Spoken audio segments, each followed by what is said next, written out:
What's up, everybody? I have a confession that I'd like to make, and I just wanted to do it here on the channel in front of all you guys. You supported us for a long time, had our backs, constantly commenting and all that, and I just don't want to live lying to you guys anymore. So I'm just gonna say it. I have a bald spot in my beard. It's right there. You see it? There it is. Now we're out in the open. It's a shameful, nasty, dirty little secret I've been keeping for a long time. But I did reach out to my friends over at the Beard Club, and they hooked it up with the regrowth kit. If you have bald spots in your beard, these guys have a cool regrowth kit. It comes with a derma roller. So I actually did some research on these. They work, and their regrowth kit comes with some biotin pills. We have the derma roller cleansing spray, and then we have a growth vitamin spray, and this stuff smells amazing too. Also a growth oil. Thank you, Beard Club. I appreciate it. If you guys want to regrow some patches in your beard, if you want to get that thick, luscious beard, I would highly recommend checking out the regrowth kit over at the Beard Club. As you guys know, we don't allow people to sponsor this channel a lot because we want to make sure it's stuff that we actually like and use. So 18 Alpha Fitness, the Beard Club, we love their products. So if you want to regrow that beard, go check it out. I'm really excited about it. I've been taking the pills and I already feel a difference. I feel like my hair's getting better. So go check that out. I'm going to start derma rolling, and I'm going to get this thing back, and you guys are going to see it's going to come in strong. We'll see you later. All right, ready? Gen Kill, episode 3. Screwby, this is one of my favorite episodes. One of my favorite parts is the beginning of this. 59-27. Where they do all like the, I might have said this on the last one, I can't remember, but where they do all like the radio communications at the beginning. It's just one of my favorite parts. Why? It's nostalgic for me. Because before I got in the military, I would listen to it and be like, oh, that's how they talk in the military. That sounds really cool. And then after I got in to hear some of the things that they actually say, it's like, oh, that's how we actually talk on the radio. For me, it was just cool. That was an awesome story, dude. I'm glad. Glad you liked it. Good job. Thanks. Could you imagine shaking someone's hand and you go the opposite direction to shake? Is that self-correcting? You go up, I go down. Ready? What's up, guys? Welcome to this episode of Beers and Breakdowns. Next to me, I have my man, Abel. So what's up, Abel? How you doing today? How are you, Power Bottom? Oh, you know, I'm just thinking about BMWs. Yeah? You love them BMWs, don't you? BMWs. That's so exciting. Is it exhilarating to just drive that car and just like vroom vroom? He's like, why don't my car start? Wasn't that a South Park episode when they had that wheel and the only way to get it to move is you had to do the thing? I don't remember. It looks like a dildo coming out of it. And you hold the handles and they would hump you to get it to go. Little did they know that was a BMW M5. That was like the prototype version of it. Abel was like, sign me up, but I'll take it to the front. Andy loves it. It's Andy's favorite car too. I bet deep down Andy loves that car. Probably, yeah. Like low-key, he talks Wouldn't all be that surprised if trash, he got one. but I bet he loves that car. He's probably like, this is the dopest. He probably had to change his screensaver so it wasn't a BMW M5 anymore. It wasn't, yeah, He's like, obvious anymore. Yeah, I don't like that car now. It's an ugly car. But still, he sees him, he's like, God, such a nice car. He's like, it's so fast. All right. We might do an episode eventually. Oh, we got our new Tools of the Trade line coming out. First Yes, one's sir. gonna be the Carl G. Boom, son. And then if you can see my back. Hang on, I got you. We'll just put it up. We'll just put it up on the screen here. Oh yeah, here, Abel, do the screenshot. What? Of the Carl G shirt, Tools go of the check Trade. that. Tools of the Trade, FNG Academy.com. We're gonna have patches coming with it and stickers. Yep. And then we'll continue the line every month. We'll drop a new tool of the trade for special operations. Hey! All right, guys, so let's get into this episode of Beers and Breakdowns Generation Kill. Episode 3. Screwby. Scrooby. One of my favorite episodes of this entire show. Dude, I love this show. It's my. I can't believe, like, I'm watching it for the first time as we're doing the show. I'm happy to share this experience with you. Yeah, I love it. I mean, after yesterday, any cognizant person with a speck of common sense would have caught the first truck south. Thanks. Yo, son, you shit on my shitter. Just wipe it off or something. Trombley, shit is the only luxury I got out here. Seguro merda dele.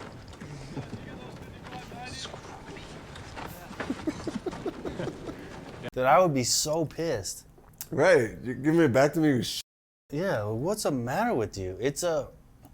People don't understand. If you, that's it. So that's an ammo case. So it carries the 5.56 ammo cans inside the case, and it's perfect for sitting. We use it for benches. We use it for all kinds of stuff to prop things up, to resupply. You know, you put water in it, you put MREs in it, whatever. It's a versatile tool. A wooden crated box. These guys are using it. They'll take the two ends out, dig a hole in the ground, set it over the top of the hole, and instead of doing the haji squat, you could sit on something and be comfortable. And that's a luxury in an area like this. Right. You're in the middle of the desert. Instead of having to do a haji squat in a hole, or what I did in SUT and hold on to my buddy's ankle while I take a shit because you don't want to fall in it, you put a box on there and you sit on the box. Your buddy borrows your box and gets his on the box. And doesn't clean it? What kind of degenerate are you? You're an That's what you are. You're a giant piece of You have a hole this big and you have an asshole this big. That's like a 90-to-1 ratio, my guy. How did you manage to get it on my box? Oh, man. Did you not fully wipe before you stood up? Are you a stand-up wiper? Maybe, in his defense, maybe there was a lot of velocity when it came out. But you should still wipe it off. Nah, bro. I think he was a stand-up wiper and it dripped. Ooh, that's dirty. Bro, just do the lean and put your hand in the glory hole and clean it right. Don't be a stand-up wiper. Never put your hand in the glory hole. Put your hand in the glory hole. You never know what's on the other side, and just embrace it. Oh, man. So we're in Nepal, and we're in this, like, the high altitude training area. So it was all, like, we're all sleeping outside, tents and all. It was us and the Nepalese. And there's an area behind our camp, and we're there for probably a week.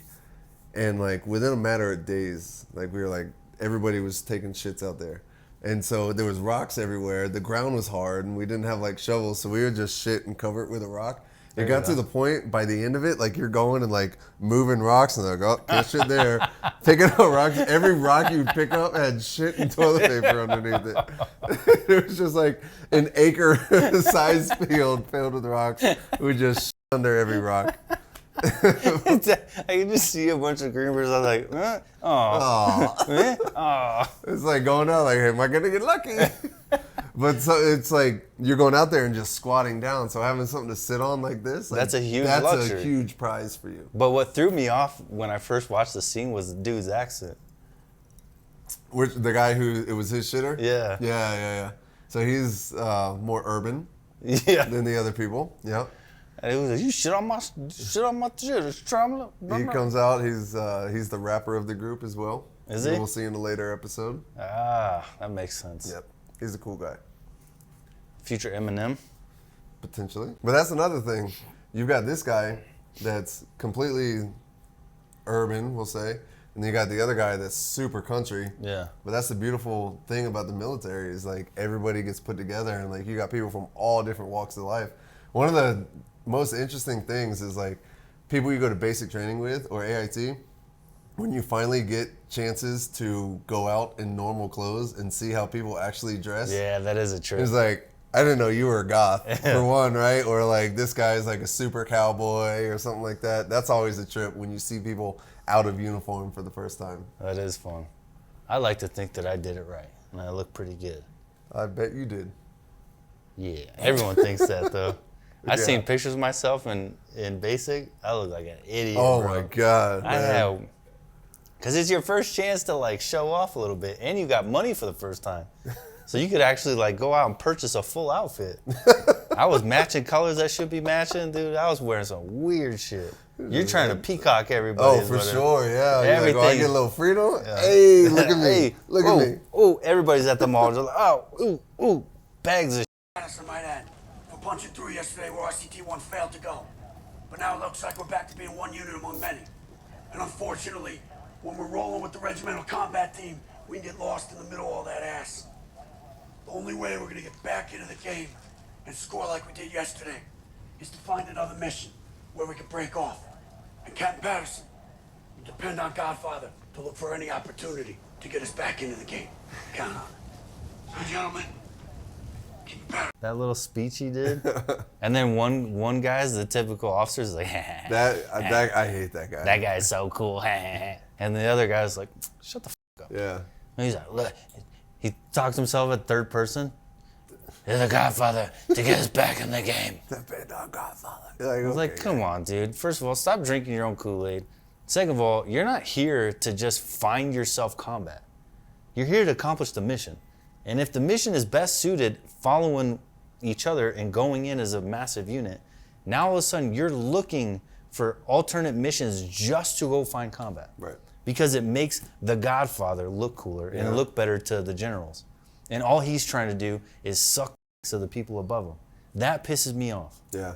Like, you, and I hate officers because all you're trying to do is of the guy above you and get promoted.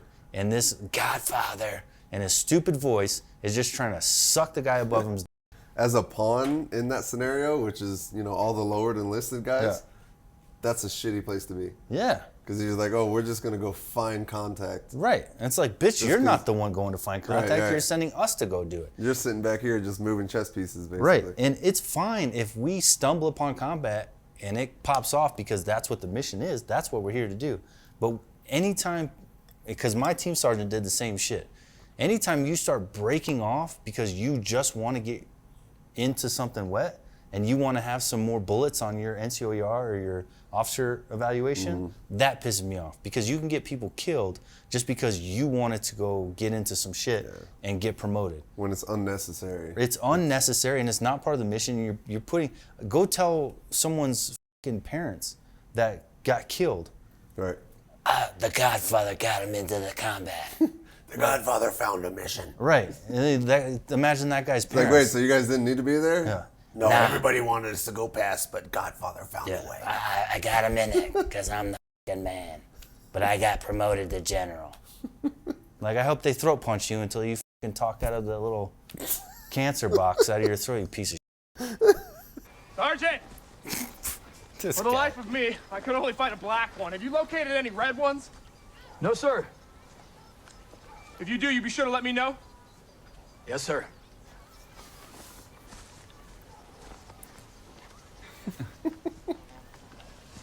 First of all, does that guy have Down syndrome? This guy might have a touch of the down. Just a little specky. You be sure to let me know. You make me happy. No. That's a fat ass man. Why? Dude, that's from a movie, bro. I have to explain myself. That's from. Just put an asterisk referencing Tropic Thunder. Dude, put Tropic Thunder reference over his mouth. It's like blank it out and put Tropic Thunder. He's like, oh, that'd be hilarious. Okay. It's just like, it just goes, pee, Tropic Thunder.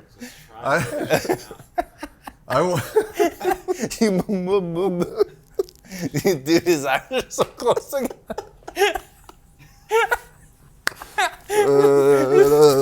His big ass chinny like, I got you found a Maroon Beret. I want it. I often wonder if officers know that when they walk up and say shit like this and walk away, Everyone like, calls do you them realize that we're all doing, like, just like he look, he's like, do they not know that we're doing this? Of course they know. Half of the they say, some They of have it to is, know. it's so dumb sometimes. Listen, if you're an officer and you're in a group of officers and you don't know who the one is, it's you. That was a hard R. That's I forgot you can't say anymore. Dude, I just thought it was funny too, because first of all, that for sure that's kind of messed up that they took an actor that, is that actually him? That's an actor, right? That's an actor. He wouldn't play himself being No. He's like, you want me to be like more like same like the same retard. I just thought it was hilarious that he's like, oh, okay. See that beehive shaped thing? Yeah. That's where they cook their bread. It's always gonna show hot in the thermal. It's all about the windows and doors, man. Entrances and exits. Screwby. Brad? Yeah. Bro, we were taught in the Q course when we were doing the site surveys, and you get set up on the missions, and you have to go do your cloverleaf method on an enemy site, and then draw your pictures, and then bring that information back, and you're supposed to have as much data as possible. Distances, patterns of life, where the rooms are, where the doors are, windows.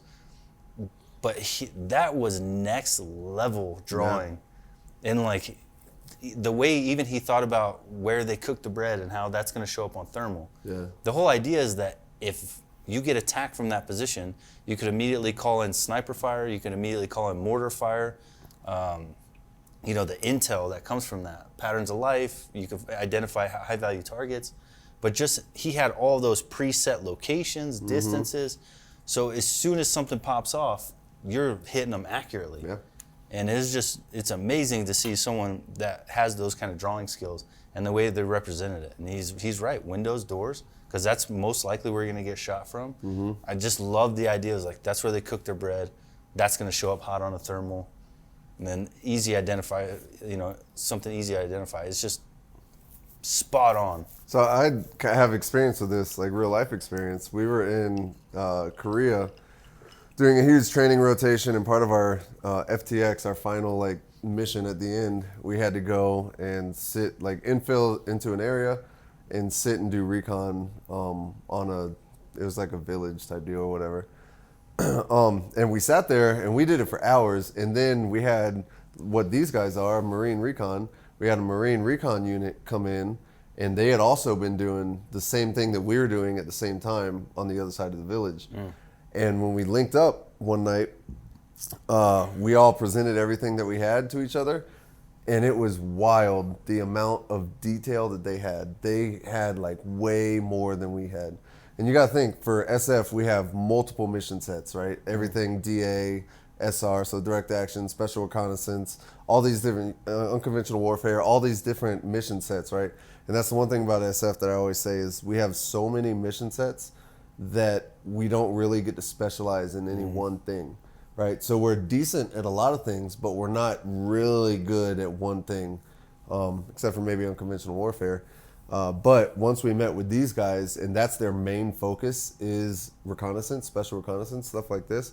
When they presented us with what they had versus what we had, we were like, this is amazing. Like, they completely outclassed us. Was it like that? Like, it was, well, it wasn't so much drawings. They did have some drawings, which are way more detailed than ours. But just their level of attention to detail and things that they had noticed that we hadn't really noticed, it was miles above what we did. Damn, that's But badass. it just goes to show you, like, when you're able to actually specialize in one unit or in one aspect of whatever it is, how good you can really get. And you see it here in this this clip right here, just how good he was in the things that he noticed that normal people wouldn't think about, right? And so it was just awesome to see in real life. Yeah, that was really cool. When I saw it pop up, I saw his drawing. I was like, gosh, damn. And he's got all the data underneath it. And I paused it to look at it, and I was like, distances. I was like, this guy's... It's awesome. Yeah, this is money. It's probably like which way doors open, in or out, which is a huge thing when it comes. Like, if you're going to breach, what are the doors made of? Are they wood? Are they metal? Things like that. That was big for SWAT, doing the drive-bys. When they would, those guys would tell me, I wasn't on SWAT, but they would have to do their drive-by checks for their pre-mission checks for if they were going to hit a target, and they got intel to check it beforehand. It's like, is there bars on the windows? Which ways the doors open is huge, because that way, like you said, if you're going to do a breach, or if you could do smashing in, if you got to pull out, because if you get it wrong, if it's a metal door, if it's got one thing that really messed people up in Denver is if they have like the lockable screen, that metal screen out on the outside. Yeah. I mean, that's a huge issue. Because now it's two doors basically. Because now you got one that opens this way, one that opens that way. Right. So that data, you take that and be like, okay, let's find an alternate breach point. Let's hit the back instead, or is there another entrance point, or are the windows barred? All that stuff. So he would drive by and film it, and then Google Earth was a huge tool, but a lot of that stuff. If they're on the second floor, you know, can you drive up and then get access to a balcony and then jump onto the top of a truck and then over onto the balcony? Yeah. And so that way you don't have to do a first floor breach. Because a lot of what the guys do, like the gangsters and stuff, or fugitives when they know you're coming for them, is they'll barricade the main door on the first floor. So if you could just bypass that and go to a different level, then you can get that surprise violence of action. So recon is a huge, huge thing that could make a mission go 10 times smoother and 10 times more effective. That was the thing we were taught in the Charlie course too, is like, people always expect you to come in the main way, right? The front door. So why not just blow a hole in the side wall and just come in the wall when they're not expecting it, right? They could have like booby traps, or they could have like, you know, a gun nest set up behind it and just ready for somebody to come in that door. Just come in the wall. Why not? Yeah. We've been observing this outlet. It's only women and children. He got caught up on Sir, we're shooting that hamlet in error. 10 seconds. He immediately starts shooting. Fucking Encino, man. Shooting that hamlet in error. Laser on. Spot. Range 7-1 is in heading 030. Cleared hot. 7-1, missile away. Hitman 2, this is Hitman 2-2. A little bit before that was him telling everyone to cease fire and stop shooting, and then just everyone just wanted a piece. So he just kept launching it, and then the officer comes in and just starts launching 320 rounds. So of course everybody else follows suit. Yeah. It's like, dude, you don't even see anybody. Yeah. And then later on, I think they ended up having some civcasts from that. From this one? Yeah. I think we're talking about a different scene. I don't know if it was from this one. I know what you're talking about, though. Yeah, okay. Well, this one, whether or not they did have civcasts, it doesn't matter. The officer was just being a giant douche. Right. So obviously, like, there's no targets in the village. He just got out and started shooting, probably because he just wanted to shoot. He just wanted a piece. He wanted to get that thing on his OER or whatever. Not OER. What do they have? We got the ERB. What do they have? I don't know. Whatever it is. Anyways, he just wanted to get into combat, essentially. Yeah, he just wanted a piece of the action. So he just got out and started lobbing 320 rounds. And with one of your guys yelling at you to stop, saying you don't have positive ID on the target. But first he got out and still had his fucking radio connected, and he's like, ah! That's hilarious, because I feel like I've seen that happen before.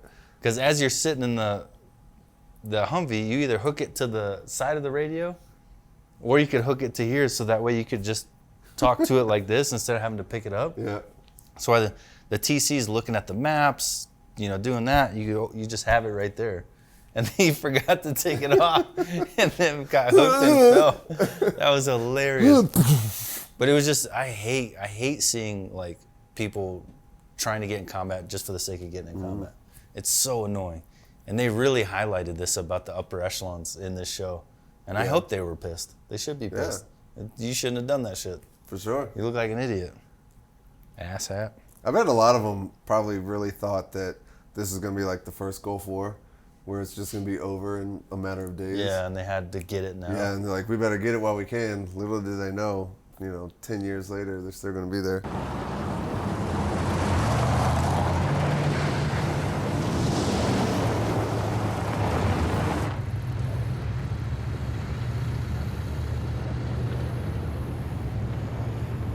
All Hitman 2 Victor's quick halt, herringbone break. Hitman 3 is falling behind. Hitman 2, 2 more Bravo set. 2 set. So just good tactics there. So as the vehicle's movement is going, they're keeping good spacing between each vehicle. So that way if one hits an IED, there's less of a chance that it hits two. Or if they come under attack, it makes that kill zone less people within that kill zone. So if they have an assault, like if you're really tied up on each other and someone initiates an assault from the side, 3 vehicles could be in the kill zone instead of just 1, and then you have more people stuck. And then he initiates a stop and they pull off in a herringbone pattern, which is one vehicle comes off left, pulls off the road, the other one keeps distance, pulls off right, and so forth back all the way back until the end, and then they get out of the vehicle. It's really important that when you're stopping in an area like that, you know, when you combat, that you get out so you can have eyes on your situation, because if you're sitting in the vehicle, they would have gotten RPG'd by those guys. You're a huge target. You got 4 people per vehicle. You can't see anything outside the vehicle, so it's important to get out of the vehicle and pull security. Everyone keeps their eyes on their sectors, and then you have visual sectors covering everything. If you had gunners in with a 240 or a 50 cal, obviously they're going to have a separate sector, and then individuals could pull.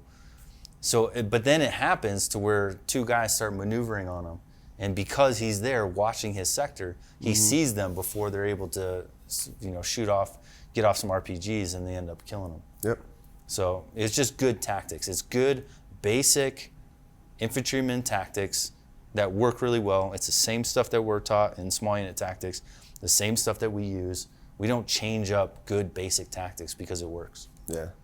And this shows like they do the little things right. Yeah, if it ain't broke, don't fix it. Right. It's like they say at SF, master of the basics, right? Like we don't do anything super crazy or cool. Like we just know the basics and we do them really well. Practice them a lot and try to get really good at them. So I just thought that was cool because from the outside, it's just a driving scene. Pull over and stop. But they do it right. The spacing's right. Pull over, herringbone, get out, pull security. You know, throw some Nelly. Throw some Nelly.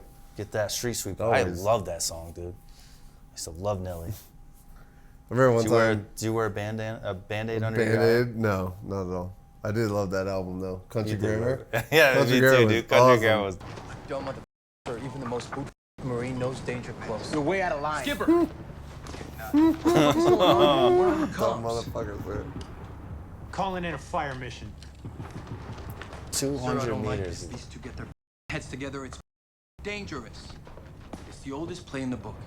Officers calling in danger close fire missions to get medals. Lieutenant Vic, you need to square these shitbirds away. You need to NJP that man. Sir, tell me exactly what you're doing. I'm calling in a... Whew. There's a lot going on in that one. Yeah. A lot of dumb leadership from multiple different levels. Was that guy that's like, you can't tell that officer is that a sergeant major? He's essentially a sergeant, our equivalent of a sergeant major. Oh, God. He needs to shut his mouth. He could choke on all the... He needs to shove the black mamba all the way down to his belly button. It doesn't matter. Shut the It doesn't matter for right or wrong. You can't be subordinate. It's like, you need to get out of the military and relearn how to live your life as an adult. So that guy could go suck. That guy's probably going to get out and manage a golden corral or something. Just yell at all the kids. Why is the salad warm? But my point was this, is if this kind of situation is why you need to join SF. Yeah. Because in SF, if that guy, I don't care if it's a commander, I don't care who it is, if they make a stupid decision like that, the men are not going to do it. Yeah. Plain and simple, we're not going You're to... not sheep. Right, we're not just going to follow an order that's putting our men at risk. That's completely stupid. Within reason, right? If it's like, I don't agree with it, I'm still going along with it. But if it's like, no, this is dumb, we have the authority, every single person on the team has the authority to be like, nope, not doing it. And then if Kurt was like, nope, we're not doing it, and they're like, hey, your boy's not doing it, I'd be like, Kurt, why are we not doing it? This is why. Okay, we're not doing it. Right. And the team would come together, and that leadership would have to change their minds because we wouldn't act. Yeah. They're not just going to go ahead and start calling in fire missions. First of all, the team sergeant or the team leader can't just start calling in their own fire missions. You have to have the JTAC, and the JTAC is spun up. He's never going to authorize something stupid. So it's just like, if you don't want to deal with that kind of nonsense, you need to go higher up the echelon, higher up the chain, because then you can start being more of an adult and making more adult decisions. I love in this one how you see the one guy, he's the Navy corpsman. He's like, dumb motherfucker, sir. Like, he don't give a f. He's like, this is dumb. Yeah, that guy's Why would badass. you ever do this? Yeah. This guy, Nate Fick, the guy on the left here, he wrote a book talking about how to be a Marine Corps commander or leader in the Marine Corps, whatever it was. I read that years and years ago. It's a really good book. He's actually a solid leader. And he was very well respected by all of his men too. He seems like it. He's one of the few that they actually really liked. I'll copy, over. Affirmative, copy that. Godfather just changed the rules of engagement. He's lowered the bar. He's removed the bar. New ROE has all Iraqis on or near that airfield declared hostile. Free fire zone? I'm not passing that word. Keep this change in the ROE off our net. I've been given that. What? Free fire, basically? Free fire.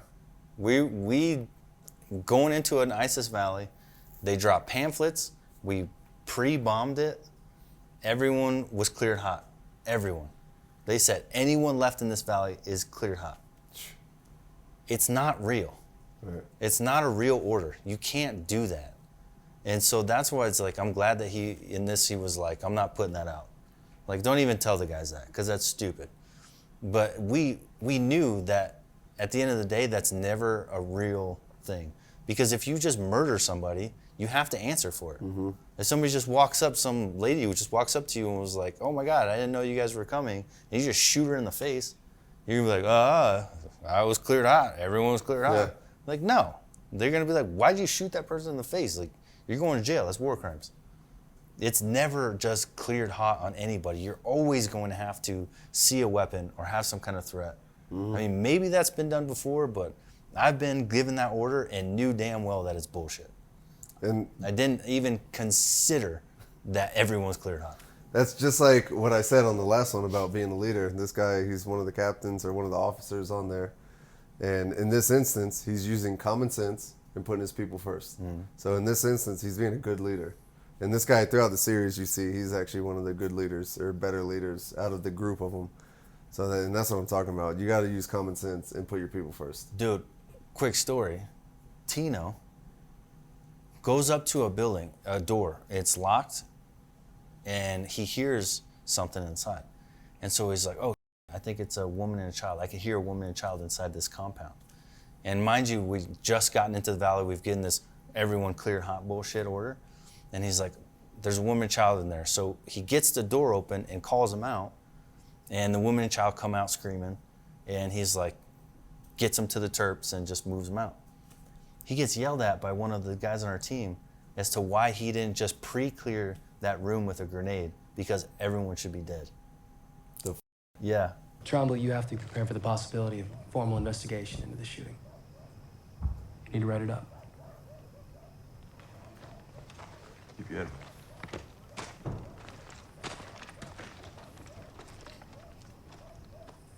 Is it gonna be okay, Sergeant? I'm in this investigation. You'll be fine, Trombley.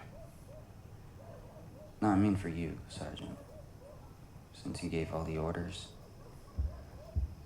Well, and I just wanted this time to say it because it proves that ROE was garbage. Right, yeah. It's not a real thing. Like, now all of a sudden a body shows up, stitched with 5.56, you better be prepared for an investigation. Like you said, everyone's fair game. Right. Now somebody gets hurt and all of a sudden you're investigating me? Right. You can't trust it. All right, guys. Hope you liked that episode of Beers and Breakdowns. If you got to this point, do us a favor. Please drop a like, a comment, subscribe, and hit the bell notification so you know when the next content is dropping. We appreciate you guys. Thank you so much, and we'll see you on the next one. Make sure you head to the FNGacademy.com, pick up new Carl G shirt, patch to go with it, maybe a sticker or two. Of course. The Ruck Trainer is dropping, should be dropped by the time this comes out. Very soon. Very soon. A couple weeks from now. Tops. See you guys on the next one.